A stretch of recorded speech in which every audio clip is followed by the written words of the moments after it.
Hi friends, cinema Mohan కి స్వాగతం. ఇప్పుడు మనం చూడబోతున్నటువంటి అంశం బాక్స్ ఆఫీస్ వద్ద కలెక్షన్స్ దుమ్ము రేపుతున్నటువంటి విక్టరీ వెంకటేష్ హీరోగా అనిల్ రావిపూడి దర్శకత్వంలో రూపొందినటువంటి సినిమా సంక్రాంతికి వస్తున్నాం. ఈ సినిమా సంక్రాంతి సందర్భంగా జనవరి 14న రిలీజ్ అయ్యింది. రిలీజ్ అవ్వడమే కాదు, ఈ సంక్రాంతికి రిలీజ్ అయిన చిత్రాల్లో నెంబర్ 1 పొజిషన్ లో నిలిచి బాక్స్ ఆఫీస్ వద్ద కలెక్షన్స్ రూపంలో దుమ్ము లేపేస్తుంది.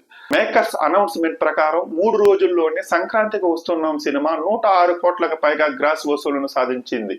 విక్టరీ వెంకటేష్ హీరోగా నటించినటువంటి సినిమాల్లో ఈ రేంజ్ కలెక్షన్స్ రావడం అనేది ఇదే ఫస్ట్ టైం అనేసి ట్రేడ్ వర్గాలు అయితే చెబుతున్నాయి.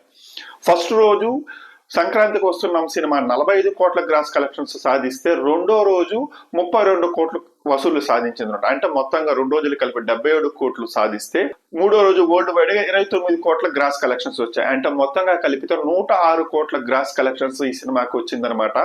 ఫ్యామిలీ ఎంటర్టైన్ గా రూపొందినటువంటి సంక్రాంతికి వస్తున్నాం సినిమాకి రోజు రోజుకి పాజిటివ్ టాక్ వస్తుండడంతో వస్తున్న కలెక్షన్స్ అన్నిటిని బేరీజ్ వేసుకునేసి ట్రేడ్ వర్గాలు ఏం చెప్తున్నాయంటే ఫుల్ రన్ లో ఈ సినిమాకి 250 కోట్లకు పైగా గ్రాస్ వసూలు వస్తుందనేసి అంటున్నారు అనమాట. ఇదే కానీ జరిగితే వెంకీ కెరీర్ లో హైయెస్ట్ కలెక్షన్స్ సాధించినటువంటి తొలి చిత్రంగా సంక్రాంతికి వస్తున్నాం అనేది ఒక సెన్సేషన్ క్రియేట్ చేస్తుంది అనడంలో ఎలాంటి సందేహం లేదు.